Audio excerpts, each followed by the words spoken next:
Welcome to Jump Shots from the Goal Line. I'm your host, Jonathan Dugan. I am joined, as always, by my wonderful co-host, Mr. John Henningsen. John, it was a terrible, terrible weekend for both of us.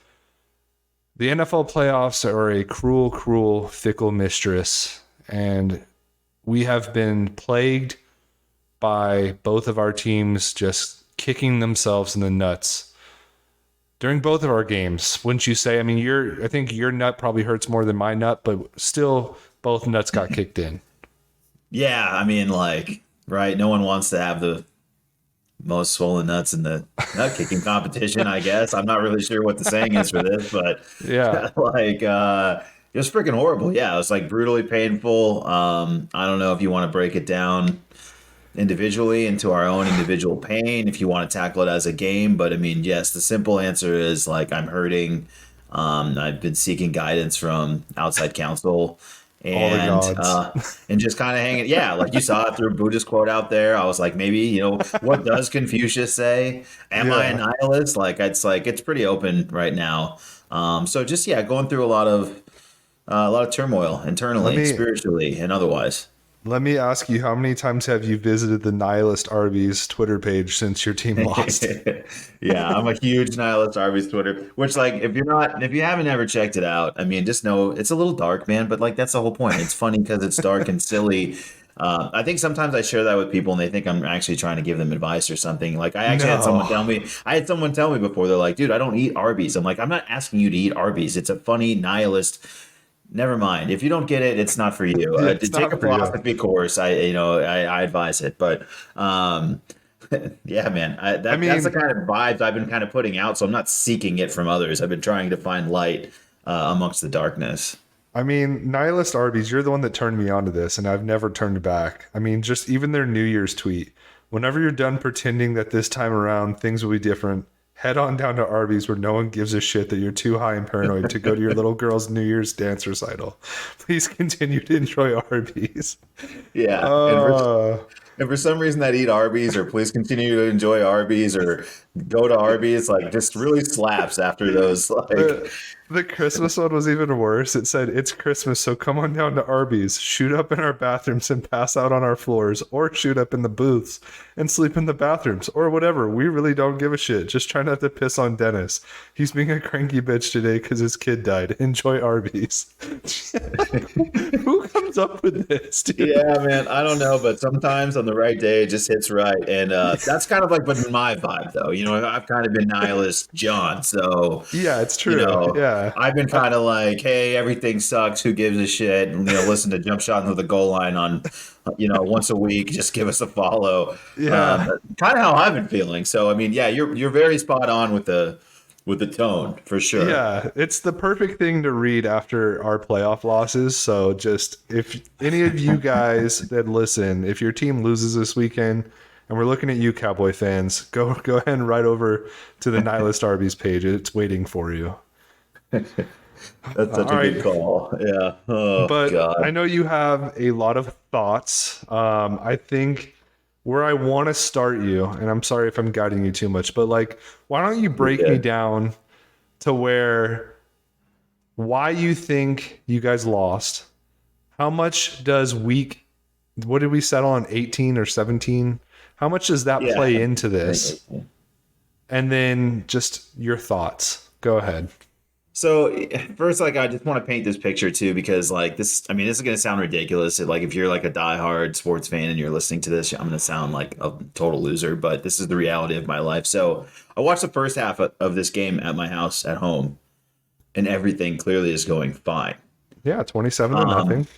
But we have to go to a friend's going away party, and this thing's been committed, and I'm just hey, I just text a buddy, and it's just hey man, as long as you throw the game on, I'm not even worried about sound. You guys do your thing, but it'd be cool if I can just see it through the window, or if I get glued to the couch, get on the TV, whatever. They're cool if they do it.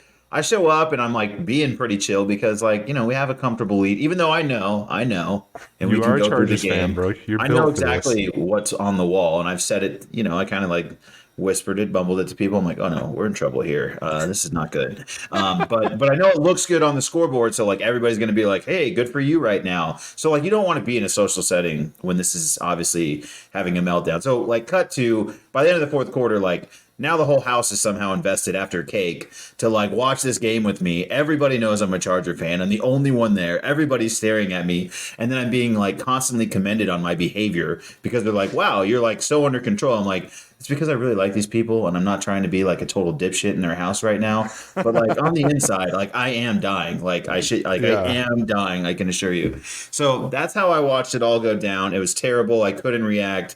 And then I kind of had to bury those emotions deep down. Thankfully, I'm a man. I've been training for this my entire life. I buried those emotions. Specifically a Chargers man. Yeah. And so, like, I mean, we were fine. Like, I've been through some Suns, finals with I've seen a lot. Charles Barkley, the Chargers. We can go through, like, team by team, but whatever.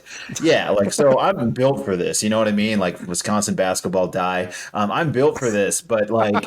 So all this is happening and it's fine and that's how it goes. But to really get to like what you're asking me, but I just thought it was worth sharing because it is a ridiculous way to watch your team lose. Oh, painful. So freaking painful. I do not recommend it. You definitely want to be in the same zone.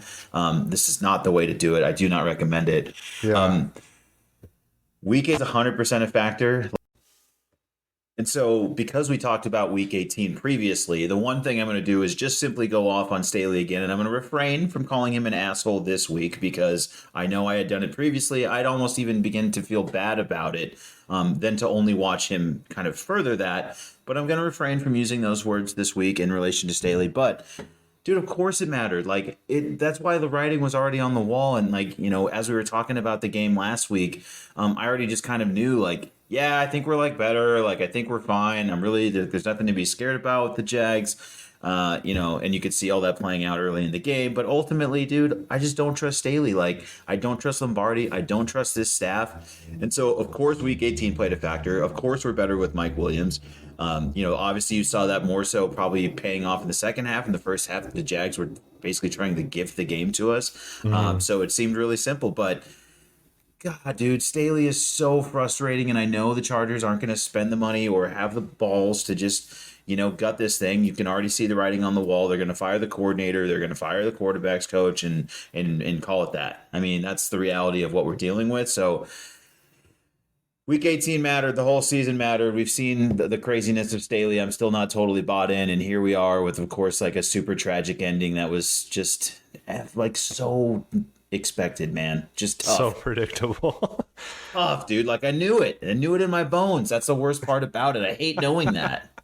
And this is why you're jaded. You know what I mean? Like they prove you right far too often. It really reminded me of that game. When was that? Like 2013, 2012 maybe, where you guys were up like pretty big on Peyton and the Broncos. You guys were up by like 25 or something. It was something wild. And Peyton came all the way back and won. It reminded me of that game. Do you remember which one I'm talking about? I don't know, unless I just blacked it out. Like the one that I always think about the most is the Patriots game where we fumbled back the interception. But there's been a lot. Yeah, we might. I mean, maybe this happened. I don't know, dude. I mean, it's just a lifetime of pain. I mean, it's just constant. It's never ending.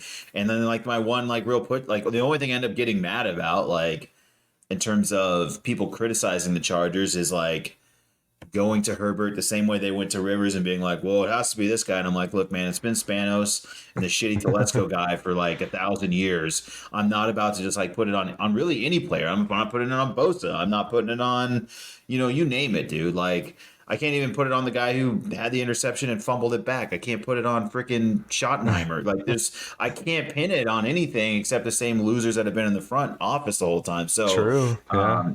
It's been Telesco for a lot of this now, and it's always been Spanos. So like, that's I end up just getting mad about that. I just like that's what I get mad. And then like the reason people go like, "Well, you're one of the 10 Charger fans," like right is because he moved him from San Diego and like doesn't care and all that stuff, which is fine, and I get the shots there too, but like I'm just mad at this owner and like this franchise and like everything that they've done to just turn it into a loserville place, But yeah, dude.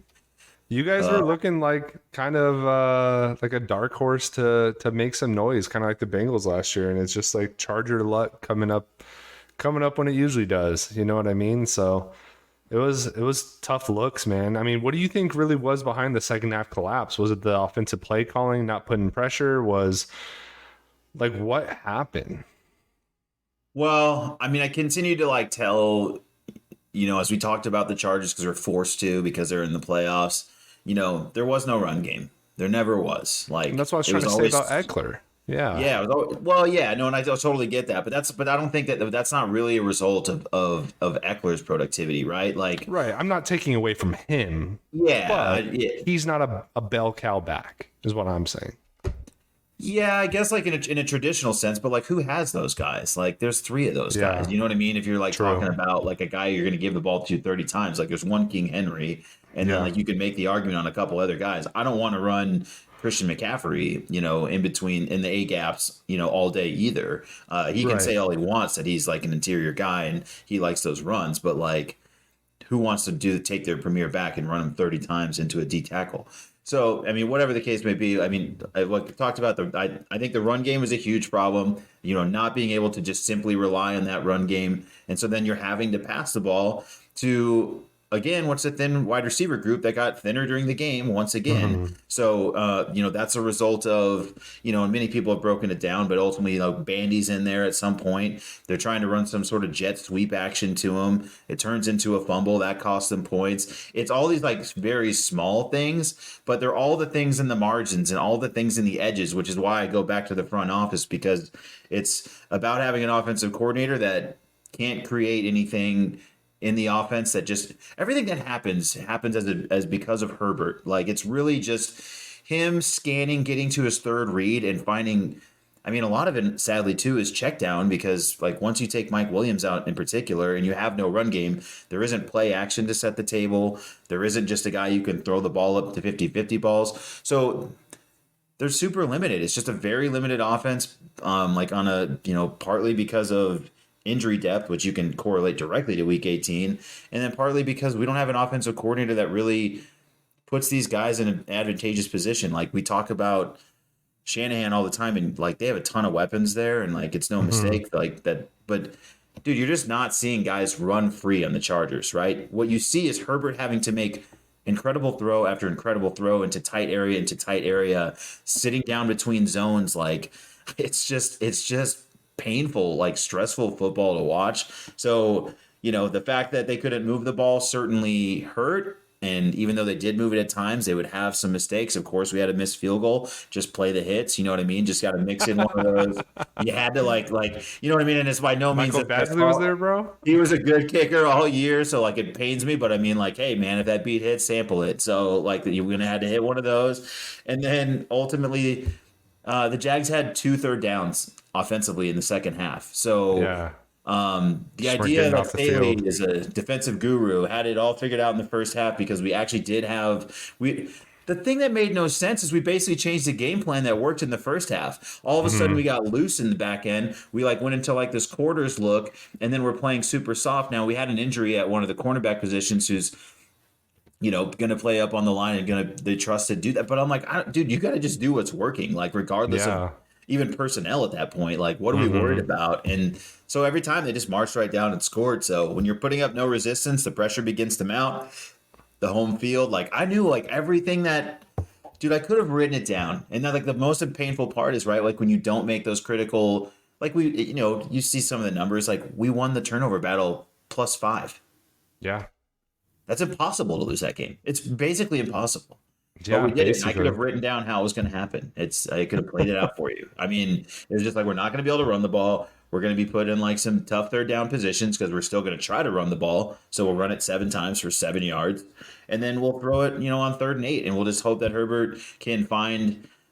It has to be Keenan Allen because everybody else is basically a joke from a weapon standpoint. Like Mhm. these guys aren't. I mean, oh my god, I didn't want to have to relive this again, but I hope you guys are enjoying the But you're pain a and podcast host, so yeah, I hope you guys are enjoying it, man. I hope you guys like are, I hope it's fun for you. Eat hope you're Arby's. yucking it up.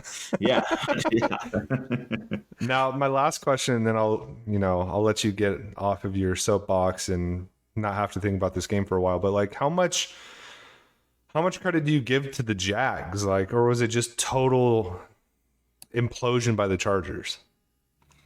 I mean, I give credit to the Jags in the sense that one, they didn't quit, and two, Peterson absolutely whooped Staley's ass in the second half. I mean, that's pretty much like what I see. Like, I mean, the defense, like, they had some guys create some pressure, but like, they got like one D end who's really stepping up, our Mm-hmm. boy Josh Allen, and they got the other guy who's like a number one pick who really didn't have a factor in the game at all. Like, Yeah.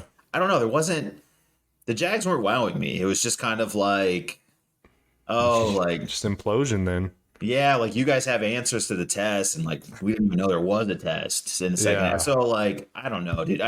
It feels so much like coaching, and I hate saying it's like just coaching, but I can't imagine making adjustments when everything's going perfect.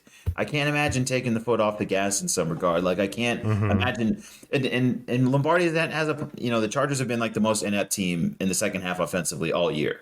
So like that's why the writing's been on the wall for this stuff. You know what I mean? So for them to come out and just do it again is just like, dude, they just never have the answers, and like the staff just never has the answers that they need. So, yeah, I mean, You congrats know, to Jacksonville, but we kind of should have seen it coming though too, right? Like we already had our questions about Homeboy like the whole season.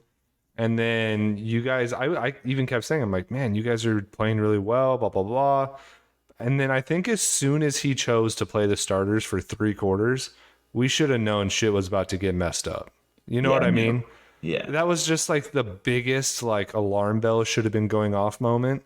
That if he doesn't have the foresight to even just sit his players when y'all have already wrapped up the 5 seed, so he's gonna mess up somehow. And that's just, I guess, who he is, which I don't get it, man. I thought even when you guys hired him, I thought he was going to be a great coach, and he just makes really weird mistakes all the time. So yeah, and it's tough because he does do some stuff schematically, right? Like in the first half, he fixed everything from the first Jacksonville game, mhm. but then went into halftime, like looked in the mirror and was like, remembered who he was, and he came back Yeah, out. And yeah, Doug Peterson he put said, that clown "Checkmate, paint bitch." back on. Yeah, dude, and he just rolled right back on out there. So, dude, the guy Yeah, just he is tough, dude. And I mean, I don't know if you saw it different. Like, I'm open to hearing it any other no, version of the no, story that you saw or whatever, but that's the painful part is like, I almost wish Herbert would have thrown 7 interceptions, been like, that was a weird game, you wish he but would have had the game that Trevor Lawrence had. You know yeah, what I mean? like, yeah, dude. I mean, I can't believe we picked off a guy 4 times, turned him And you over five lost. times and just cruised to an L. Like, that's the sad part too. They just, the end of the game, I'm like, man, they got the ball at the right amount of time, and you better believe we burned some timeouts on some weird ass challenges. So, like, you know what I mean? Like, what else did the coach do to freaking hamstring this team? Don't worry, he's on it, dude. Well, So now I that's where feel we're better at. about my loss, bro. I'm not gonna lie to you. You made me Yeah, feel that's better. you kept saying how bad yours was, and then like genuinely, yours is bad, and I'll kind of let you walk into it however you want to. Yeah. But I just like as much as you were saying like, hey, mine is bad. I'm like, dude, yours is bad, and like honestly, on any other weekend, like I think it's definitely you. But only one of us was up 27-0 at one point. Like while the entire internet is like filleting, Trevor Lawrence and like roasting him. I'm just like, guys, like don't go push too hard. But anyways, yeah, we should Yeah. jump to another game because I'm sure people like are not as interested as I am about complaining. No, I think they are. I think it was They that might bad of a be. I mean, loss. yeah, it It's might very be. Yeah. it's very transcendent across like all fan bases. No, it's So cool that you guys all get it, and again, continue to enjoy Arby's. listen, dude, you're talking to a guy that his team blew double digit leads all year. Yours just so happened to be one of the biggest double digit leads I've seen in a while. So hey, it is what it is. But Oh, yeah, my game sucked for like wildly different reasons, right? It started off sucking before the game even started because the day before, or 2 days before, Lamar came out with the whole injury news thing, which we covered, and he wasn't going to play, right? So automatically destroys any kind of hope I have, to be honest with you. Ravens, I knew had a great defense, which that proved to be pretty true. In fact, in like the 2 games, in 3 games, I think it's either 2 or 3 games this year that we've played them, we have held them to 17 points off of non-turnover, what do you call it, drives. So like if we didn't turn the ball over or, whatever, they've only scored 17 points on us all year. So I knew like going into the game, like we could stop the Bengals. All it was going to take was Tyler Huntley playing really, really well and Greg Roman not being a fat fuck and like messing up the game. Well, it turns out half of that happened. Tyler Huntley played pretty well, but God, Greg Roman just destroyed everything.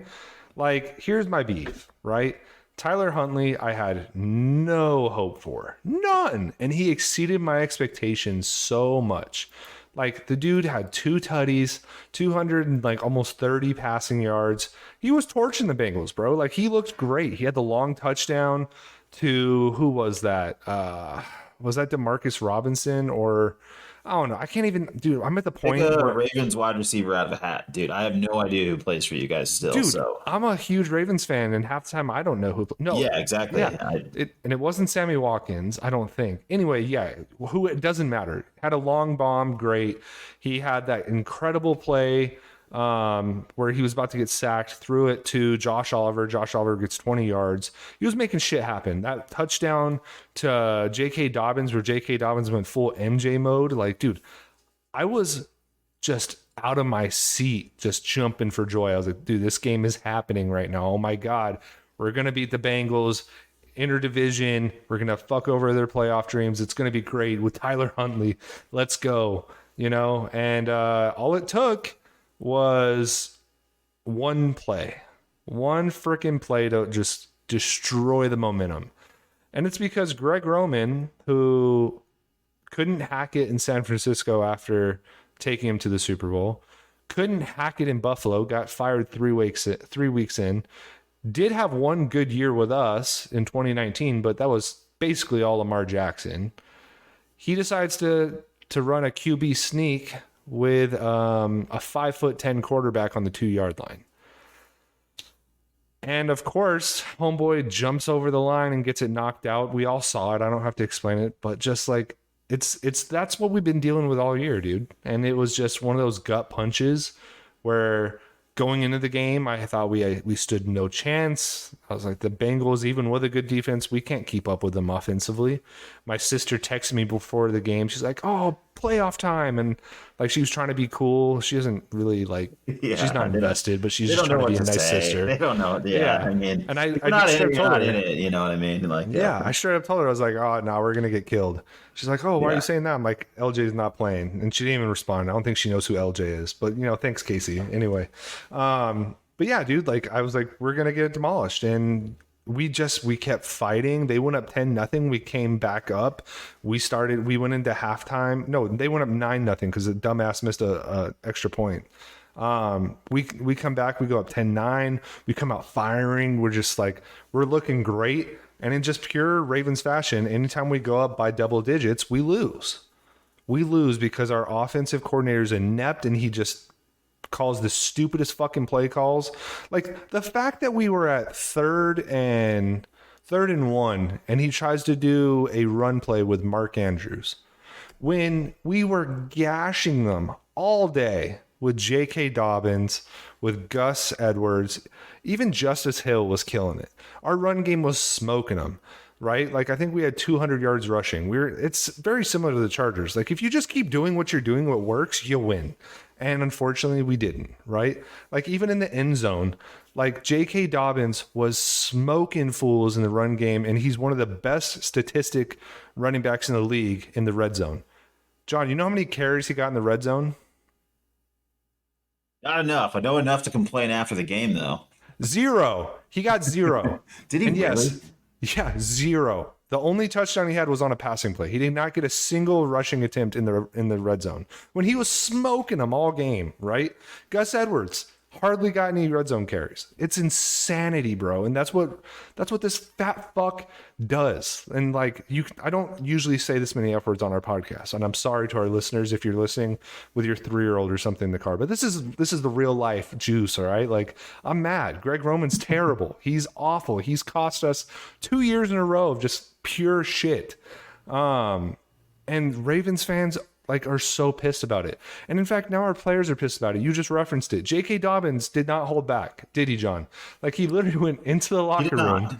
not. He went into I think the your locker game was room. much more interesting after the game than Yes, people mine. were Even though mine was mad. interesting, yours is like interesting after the game because everybody got involved. Yeah. JK literally goes up to not even on the podium, but like just being interviewed. He's like, I'm sick and tired of this. Like, I get 12 carries. It's the playoffs. Like, I'm out here, doing my thing, and I get 12 carries. Like, I don't understand it. And you know what, JK? Neither do we. When you're cooking, you should get 25 carries, especially when Tyler fucking Huntley's at quarterback, right? And JK even goes on to say, if we have Lamar Jackson tonight, we win this game, which that was a low blow, like. I think he clarified later on that's not what he meant. Like he wasn't trying to like diss Tyler Huntley, but you did, inherently, which he's emotional. It's like right after the game. I mean, Joey Bosa didn't have his quotes were also a little flamed up. So, dude, yeah, you didn't talk about that, but we will get to that because I want to hear you talk about that. Yeah. But yeah, JK was pissed. And you know what? A lot of people should be pissed. And now we go into an off season where like, people are firing coaches, firing coordinators. Like you guys took care of business. Yeah, you didn't fire Staley, but at least you fired the dipshit that he hired that ran an inept offense in the second half. We haven't even done that yet. Greg Roman, I hear rumors that like he's out of contract now, but it's not like the Ravens have come out and said, oh, well, we're not bringing him back.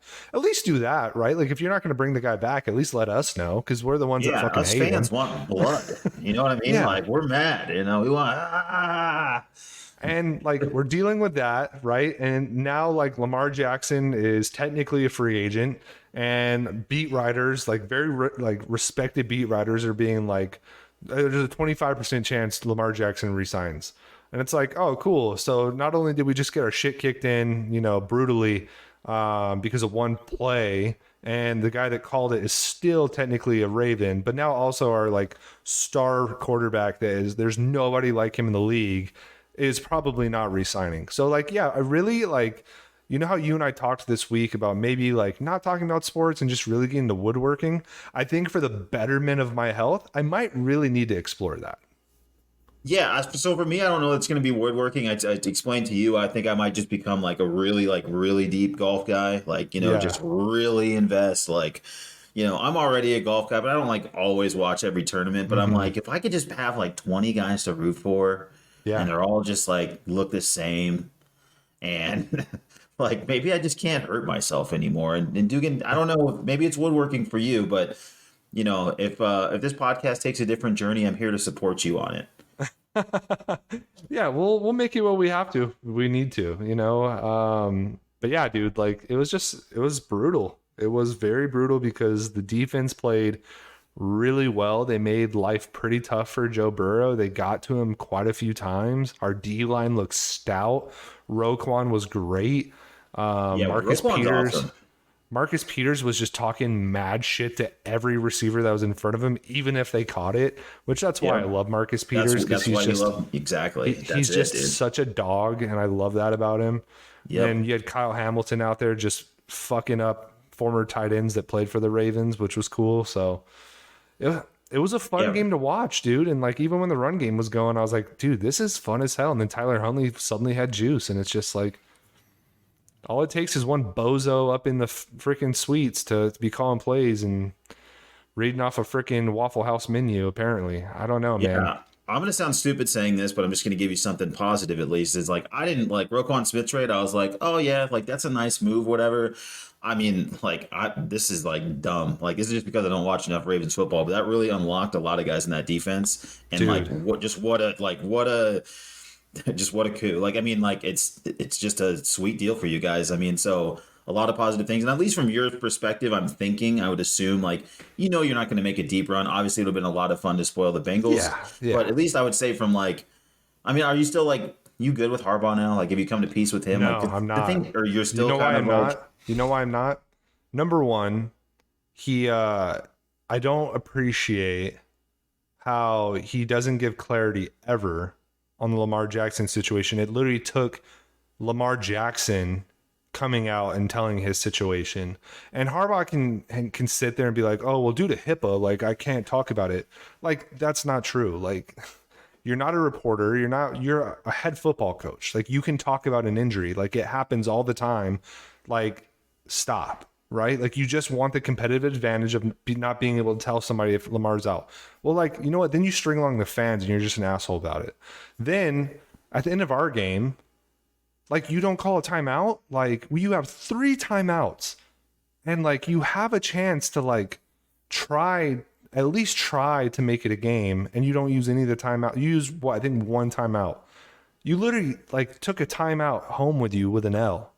Like, and it's just shit like that all the time. Like, not all the time, but especially this season where like he just doesn't have the grip. Staley should have been able to buy that timeout, by the way. We should have been able to buy that on the open market. Like, Right? if Harbaugh's not going to use his, throw him up for auction. Again, help the Chargers out so we can extra fail. Yeah, But and go the thing that sucked, dude, is just like it's been like that all year. Like, the guy, what I used to respect about Harbaugh is he had nuts, right? Like, he was not afraid to like just do what the hell he needed to do, call out whoever he needed to call out. Like, he used to call Ed Reed, like, and let Ed Reed know, like, yo, you know, what you're doing is incorrect, blah, blah, blah. And like, he galvanized the team that way. Or like, he has fired coaches mid-season if they weren't working out. He used to have a set of nuts on him. And like, the last year or two, dude, like, he's afraid to call timeouts in games. He doesn't like affect play calling at all during games. There's been games where guys literally get like, for example, Gus Edwards 2 weeks ago had 3 carries like the entire second half, and he was killing it the first half. And after the game, Harbaugh was like, "Yeah, we noticed that, and I don't understand that play calling, and I think we'll get it figured out." Well, guess what? Didn't get it fucking figured out. And why did it take you until after the game to say anything? Like, that's your assistant. Like, you can tell him what you're thinking about doing. Like, and it's just like, he's played out, dude. Like, I like Harbaugh, and like, he'll go down as a Ravens legend, but he is played out. Like, the team doesn't respond to him. Like, he has no control of really the team. Like, I don't think Lamar enjoys playing for any of his staff. I can tell you, I guarantee he doesn't play like playing for like Greg Roman, because no receiver wants to play for that offense. So no, dude, like, I want a fresh start. And honestly, there is a press conference by the time that this episode drops tomorrow. And I hope it's Harbaugh announcing his retirement. If we don't fire him, that's fine. But if he just leaves the position, I think that would be dope. And you know what? I hope it happens, and I hope we go out. And I don't know, man. Like, Sean Payton would be cool. Like, I think he wants to work Lamar, but he's kind of a weirdo too. And I know I'm kind of rambling here, but like, I don't know if you saw that, but Sean Payton was criticizing Lamar Jackson for not playing in the playoff game, which was really fucking weird from a head coach, like a former head coach. Just really strange to me. So I don't know if he'd be a candidate anymore. But dude, I'd love to get the guy from Philly. There's a bunch of guys out there that are intriguing, because I just think we need some new blood. Yeah, Steichen would make a lot of sense. I mean, just from what he's running with Hurts and what he's done there. Obviously they have similar game in some respects. So, I mean, that makes a lot of sense. Yeah, dude. I mean, your game was tough too, man, and feel free to ramble. Like, I definitely took my time. So, I guess on the plus side, you were part of probably the most exciting game of the week. Yeah, it was a really good game outside of that. The Bengals, credit to them, they did play well. Not Burrow's best game, but he made the plays he needed to. Hayden Hurst can fucking shut up. Like, great job with your suicide prevention. I love you for that. That's really cool. Like, honestly. But all your flexing and weird shit whenever you play the Ravens because you feel like they spited you when you ask for a trade, like, just corny. It's weird. But everybody else, like, yeah, you know what? Jamar Chase played really well. I don't think T. Higgins really did a whole lot. But their defense is good, man. Like, Logan Wilson's really good. Hendrickson or whatever, he's incredible. Reader's really good. They have a good team, man. And if they can get a better corner outside of Eli Apple is terrible. So actually, that was another great response too. I did see in the middle of the week, like, the owner of the Bengals put out a statement saying he would like to keep Joe Burrow long term. Nice, yeah. Mike. Nice. Thanks for letting us know, pal. Good call, buddy. And honestly, if I'm a Bengals fan, like, I'm just literally nervous. Like, wait, what? Wait, What were you thinking before? Yeah, like, why did it take you so long to come to this? Like, and why did you feel like you had to put it out there? Like, Yeah, but Mike also Brown's a makes me weirdo. nervous. Yeah, I mean, he's a super weird guy. I mean, we've seen their little version of He Hard Knock. They go down as another weird he franchise. literally just built an outdoor or indoor practice facility, and he's I owned the know, team for 50 years. So and they're in Ohio. Yeah, like, Cincinnati of all yeah, places like as it's well. not like So. exactly not exactly a vacation destination, and it's probably weather related. Um, But dude, yeah, yeah. So no, it was a fun game, man. It was very back and forth, which is what you want with playoffs. And it's always fun with the rivalry. You know, the Bengals they think they're something, and maybe they are, but yeah, they keep winning now. That's the thing. Ever since they've had Joe, they just find a way to win. So like you have to he's give them good, credit that man. they got it going on. And The I don't shit know. You thing, want to try to though, talk about? Go ahead. the shit thing is the last thing I'll say is that we haven't really played them a lot with Lamar because, and I talked about this at work. The last 2 years have been tough, man. Like Lamar just can't finish seasons. Last year he missed like I think 7 or 8 games, and this year he missed 7 with the playoff game. That's my only hesitancy with paying him a fully guaranteed contract. But Yeah. there's nobody else like him in the league, so you probably go out and do it. But Yeah, and there's probably going to be drama there, so stay tuned. yeah. But let's talk about some of the other games now that you and I have gotten both of ours off our Yeah, chest. we I can think talk it's time. extensively about some other football. Yeah. See how the audience responds to that, and then we'll get back to complaining. Yeah. So we started off the weekend, obviously, with the Seahawks at 49ers. Seahawks were making it a game in the first half, man. 17-16. They were looking tough. Metcalf had himself a Yeah. game. He Yeah. was looking really good. But then the Niners realized just who the hell they are. They're like, we are the 49ers. We don't lose to the Seahawks anymore. And they freaking mollywopped them, dude. Freaking 41-23.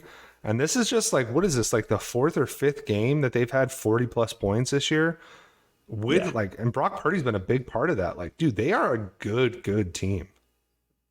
Yeah, Brock looked really good, man. I mean, he looked a little shaky in the beginning of the game, but like once he settled in and just, I don't know if he had to adjust to the speed. I don't know if he just had to calm his nerves a little bit, or ultimately the game plan and the talent just overwhelmed the Seahawks. But yeah, it was a game for a little bit, but man, it felt like the Niners just kind of flipped that switch. And I think honestly, like it seemed like as soon as the guy like yanked on Debo's leg, I'm like, well, now he's going to score a touchdown, guys. Like that's not the guy. Like that's literally tugging on Superman's cape there.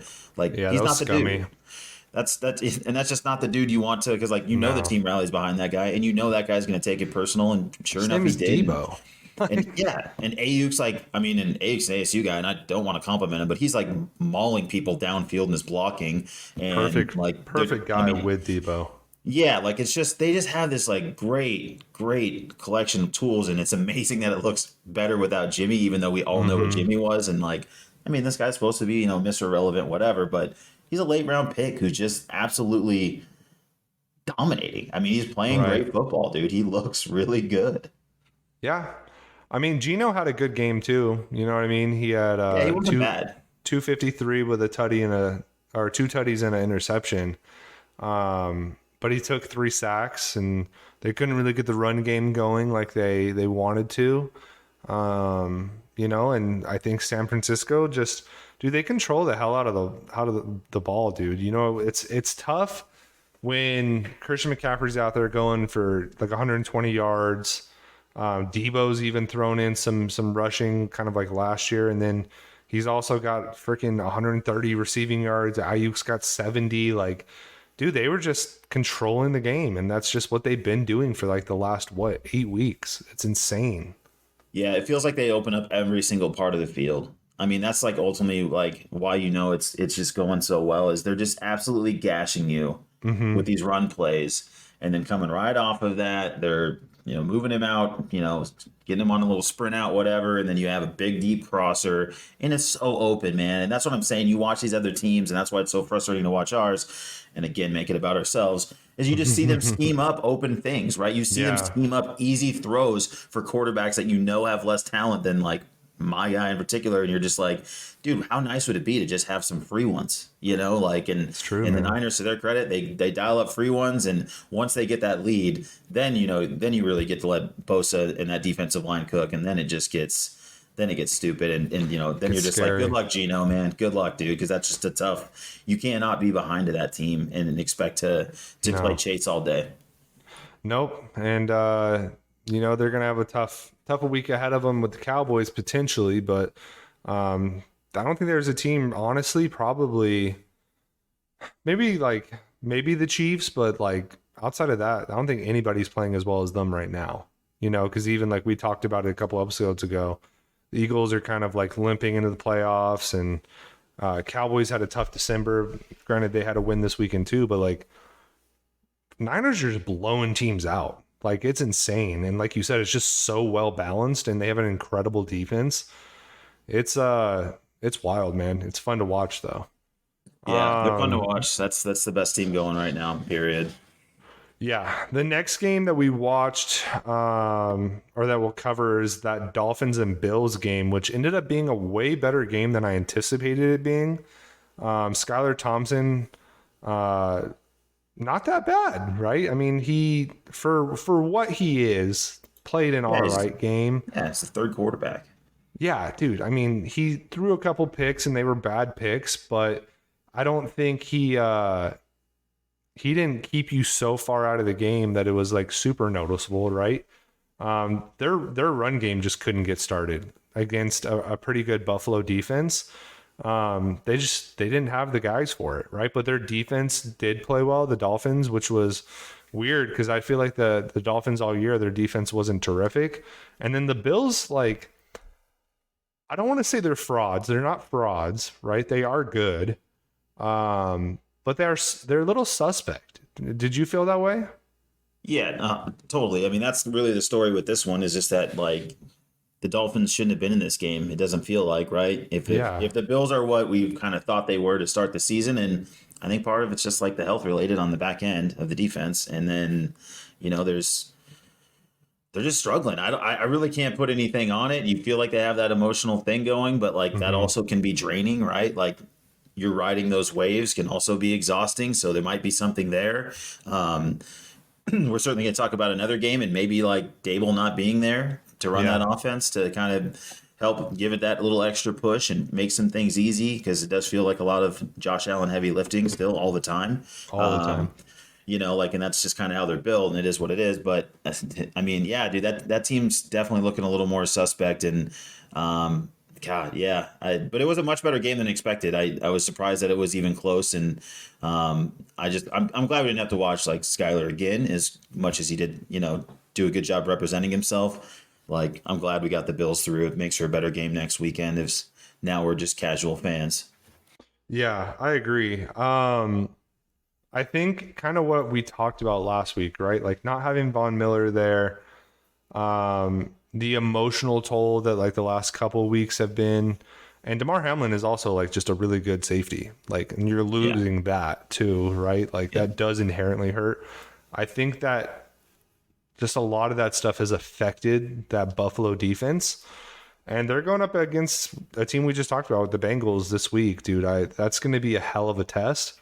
If Josh Allen can refrain from throwing picks, which he couldn't last week, he had 2 of them, but still keep the same production level. I mean, dude, Stephon Diggs had 7 receptions for 114 yards. Gabe Davis, 6 receptions for 113. Like, that's incredible, right? Like their offense is good, but like Josh Allen is almost too much of a gunslinger that I think it's going to cost him games in the playoffs. Whereas like the Bengals are definitely a much more balanced, like just traditional offense that just works. So I wouldn't be surprised if the Bengals pull it out this week. I don't know about you. Yeah, I wouldn't be shocked either. And I mean, like, I get that the Bills are at home, but that -5, like, that feels like a lot. I mean, Yeah. I can't imagine how this isn't a 3-point game. Basically, is what I would say. Unless there's a ton of turnovers from one of these quarterbacks. Which, to your point, like, if I had to bet on someone making a bunch of turnovers, like, it'd be Josh Allen just because of the amount of pressure they put on him. Mm-hmm. And what he has to he's carry. So he's a gunslinger, bro. He just does wild shit. You know what I smash mean? those buttons. Yeah, smash Yeah. those buttons, man. He does it. Spin Seriously. and throw. So, yeah, I'm Mhm. with you. I think the Bengals are definitely dangerous. And, like, definitely if you're getting +5, I don't see why that wouldn't be the play. But I don't know, man. It should be a good game. I'm glad we got a good one next week. Like that's a game we've been wanting to see all year. So I'm stoked that we get that one. That's true. That was the game that we were supposed to get, right? So that's going to be a very, very emotionally charged game, by the way. Like, I definitely want to watch that. And I feel like both teams are pretty classy, like teams, like both coaches. I don't know. Like, actually, the head coach of the Bengals is kind of a prick, but I think it's just going to be special because that game does hold a lot of significance outside of just being a playoff game. So it'll be cool. I didn't actually even think about that until you brought it up. So good point. Giants at Vikings. This was the biggest upset of the week, right? I mean, it goes without saying, but is it because it's Kirk Cousins in the playoffs? Like exactly I don't know what we expected, but it's kind of surprising. Yeah, like they shouldn't have lost, and especially the way that they did. But Kirk Cousins is just not good in the playoffs ever. Like ever. He had a great year, but like, dude, he's just not dynamic. Like I'm looking at his numbers right now, right? Like 31 of 39, 273 and 2 touchdowns. But if you think about it, the exact thing that got him to those numbers is what cost him the game. He throws short all the time, right? And just relies on his receivers to do things. Like TJ Hawkinson was murdering people, but it's because they were just throwing slants all day. Am I wrong in thinking that? No, you're not. You're definitely not wrong. I mean, part of that was like forced by a good job by the Giants coaching staff to kind of like they highlighted during the game. They're bracketing Jefferson obviously and trying to limit him and making sure that hey, you can get a catch, but we're going to make sure that we have 2 bodies there to make sure we tackle you and you're not going to get over the top and all of those things. And they did that, and then it becomes up to Kirk to be more dynamic and find other weapons. And the reality is like he's never been able to do that. Like he's the kind of guy that like feels like he needs literally Shanahan, and if it's anything but that guy who seems to be fixing every quarterback or taking anybody off the street, like if it's not that, then it seems like it's going to be tough. And the Vikings defense we knew was a problem the whole time. Like that was like kind of the dirty little secret about why no one believed in them beyond the Kirk thing. And so I don't know. This was just not surprising. Like this was kind of like the easy money of the weekend, I thought, in terms of just like, hey, you can take the Giants and you can take points with you or not. Mm-hmm. Either way, I felt really good about the Giants, and it bared out that way. And Giants are tough, and just like huge credit to Dable, a guy that the Chargers certainly interviewed and didn't hire. Not that anyone's, but like that's. Can you Giants, imagine him with Herbert, bro? I know. Like, because he fixed Daniel Jones in like a second. Dude, yeah.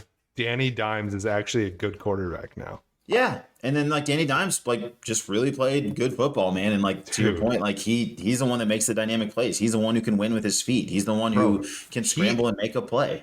He is the reason they won. Like, let's be clear about that. Like 301 yards, 2 touchdowns, but also 17 carries for 78. Like, put the team on your back one time, Danny Dimes. Like, who would ever thought we'd say that, first of all, right? No. But legitimately, like, he is the reason they won. Like, he was very dynamic this weekend. Duke football on the rise. Stand up, Duke Nation. God, that's so gross. Basketball's down. That's all right. You're a football school now. Yeah. But yeah, dude, like Giants, they look like a tough team. If Danny Dimes can play like that, which obviously, who do they play this week?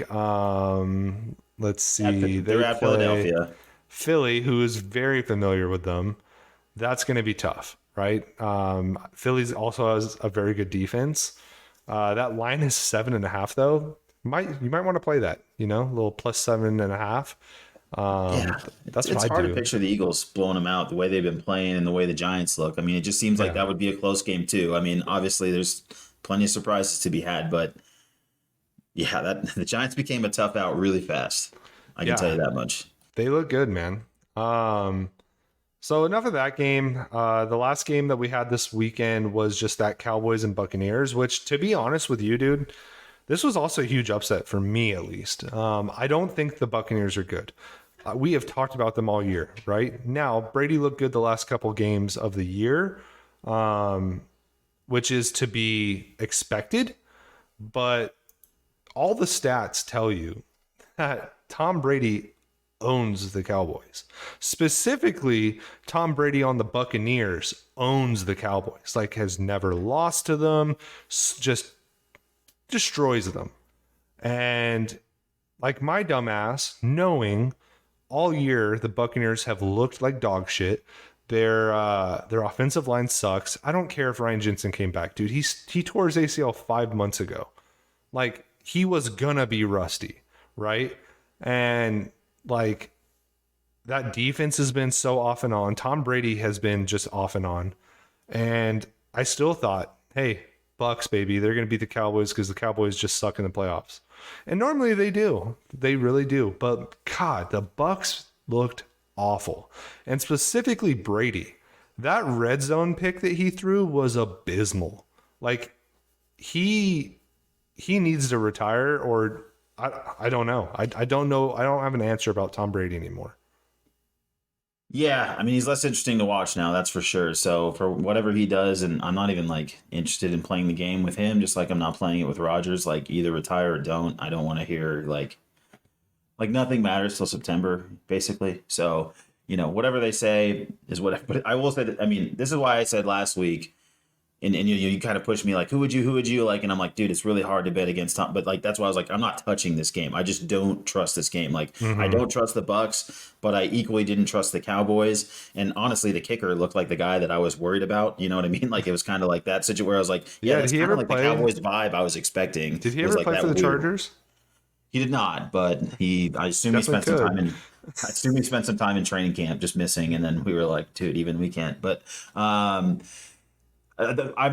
asked someone we were close with who's a Cowboys fan, like, and I was like, hey man, do you have a feel on this game? And he said, and this is like his like gambling advice, was like, I would bet the Buccaneers, but like I also think the Cowboys are gonna win. I'm like, so like I should What? So, like, they didn't know either. Basically, Yeah. they were also like completely terrified of just like, hey, playoff Tom, like all it takes is like one thing to happen, like one break to go his way, as we've seen a million times. So I'm just glad I stayed out of the mess, because even as like it was going on, it was still, I mean, the Cowboys certainly asserted themselves and they did look good, but that was just a bad Bucks team. And now the Cowboys have this new storyline of, can we trust our kicker, which they've developed, which I assume will ruin their season, but at least they got through this one.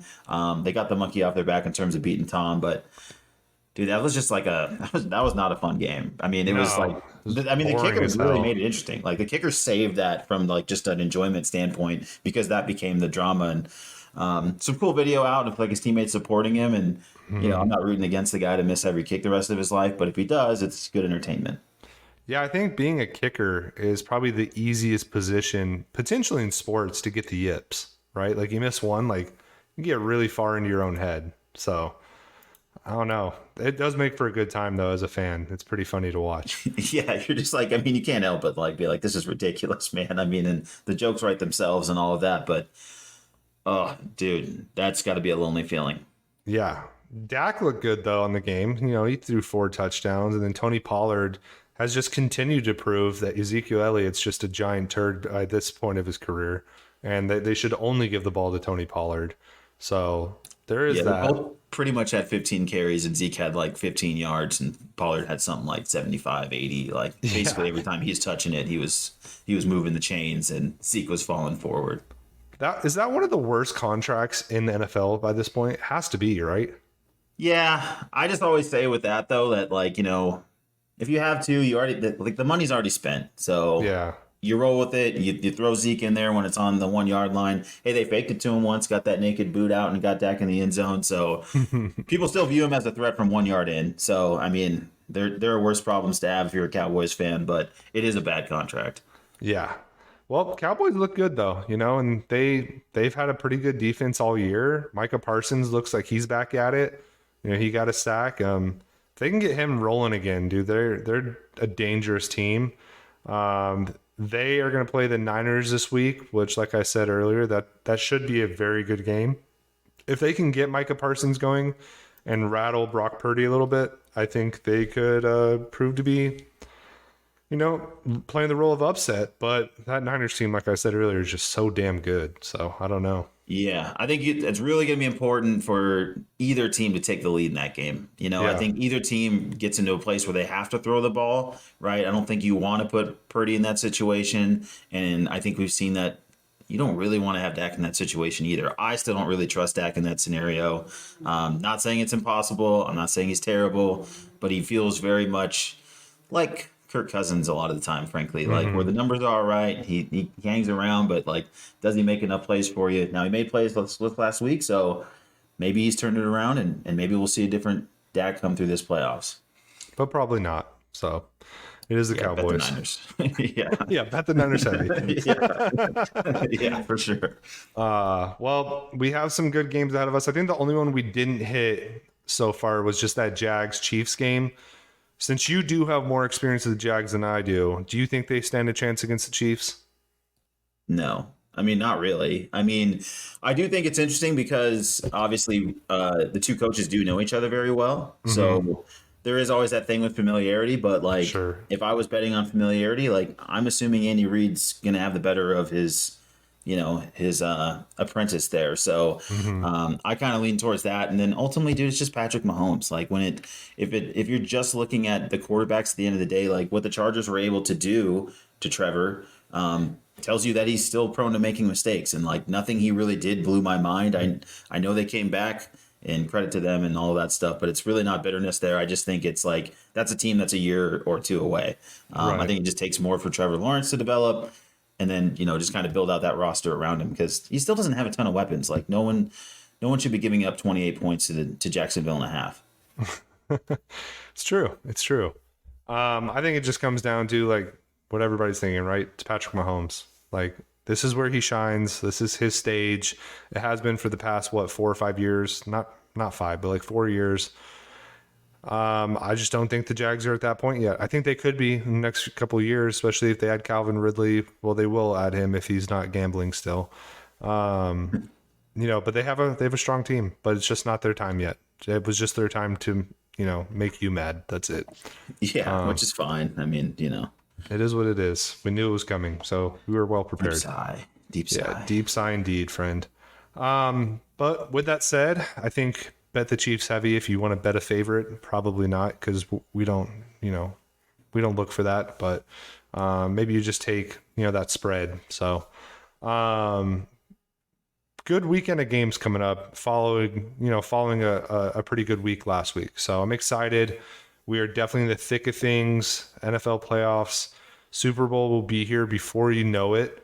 I was actually thinking about that today because I was supposed to move into my new house next week, but because of all the weather we've been having this week, they had to push it out one more week. And I was like, holy shit, like we might have the keys by the time the Super Bowl gets here because I think the Super Bowl is on the 5th this year. Does that sound right?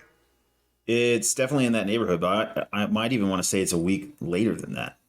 Wow, really? Because there is the bye still. So we have this week, next week, a bye. So 20th, yeah, I think it's going to be falling February somewhere around 12th. Wow, Yeah. that is really late for this. Yeah, it's it's because late we this added year. the new fucking week. That's why. Yeah, because we have to watch them play flag football. Great. That's going to mess me up so bad. Just having another week ahead. God, messes up everything. So I know. Whatever. That gives me more time to move into my house and maybe I can have people over for the Super Bowl. So cool. There you go. Well, get ready for it, y'all. Enjoy all the other sports that are going on. Basketball, the trade deadline should be heating up here pretty quick. Henny and I will be covering that as news starts to trickle in.